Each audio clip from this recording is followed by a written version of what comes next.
If you want to change the world, start off by making your bed. If you make your bed every morning, you will have accomplished the first task of the day. It will give you a small sense of pride, and it will encourage you to do another task, and another, and another.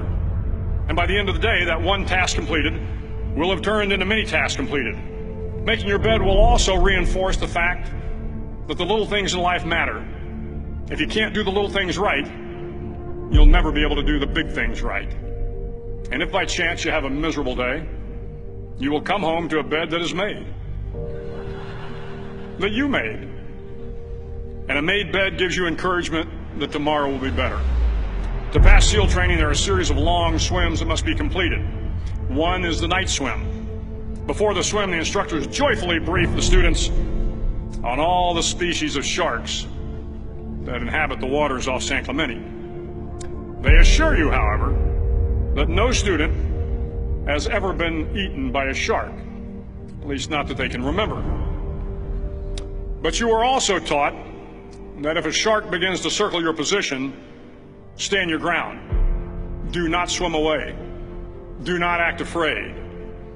And if the shark, hungry for a midnight snack, darts towards you, then summons up all your strength and punch him in the snout, and he will turn and swim away.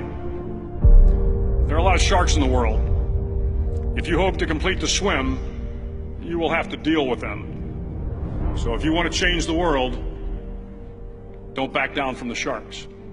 Over a few weeks of difficult training, my SEAL class, which started with 150 men, was down to just 42. There were now 6 boat crews of 7 men each. I was in the boat with the tall guys, but the best boat crew we had was made up of the little guys, the Munchkin crew, we called them.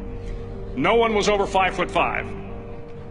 The Munchkin boat crew had 1 American Indian, 1 African American, 1 Polish American, 1 Greek American, 1 Italian American, and 2 tough kids from the Midwest. They out-paddled, outran, and outswam all the other boat crews.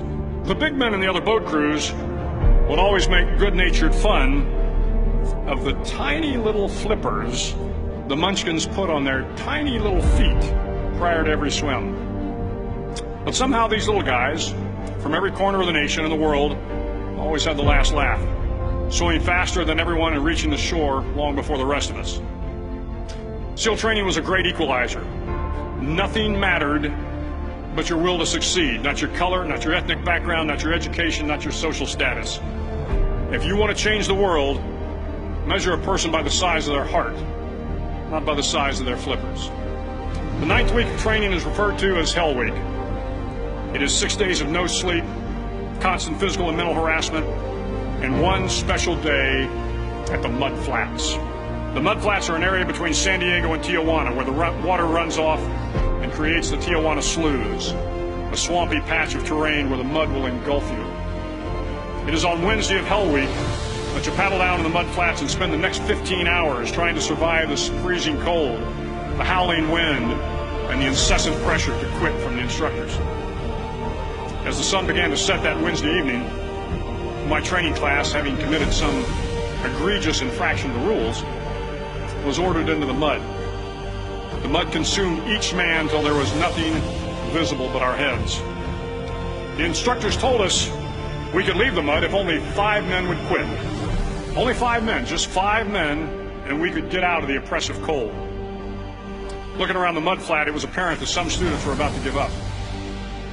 It was still over 8 hours till the sun came up. 8 more hours of bone-chilling cold. The chattering teeth and the shivering moans of the trainees were so loud, it was hard to hear anything. And then one voice began to echo through the night. One voice raised in song. The song was terribly out of tune, but sung with great enthusiasm. One voice became 2, and 2 became 3, and before long, everyone in the class was singing. The instructors threatened us with more time in the mud if we kept up the singing, but the singing persisted, and somehow the mud seemed a little warmer, and the wind a little tamer, and the dawn not so far away. If I have learned anything in my time traveling the world, it is the power of hope. The power of one person, a Washington, a Lincoln, King, Mandela, and even a young girl from Pakistan, Malala. One person can change the world by giving people hope. So if you want to change the world, start each day with a task completed. Find someone to help you through life. Respect everyone. Know that life is not fair and that you will fail often. But if you take some risks, step up when the times are the toughest, face down the bullies, lift up the downtrodden, and never, ever give up. If you do these things, the next generation and the generations that follow will live in a world far better than the one we have today. And what started here will indeed have changed the world for the better.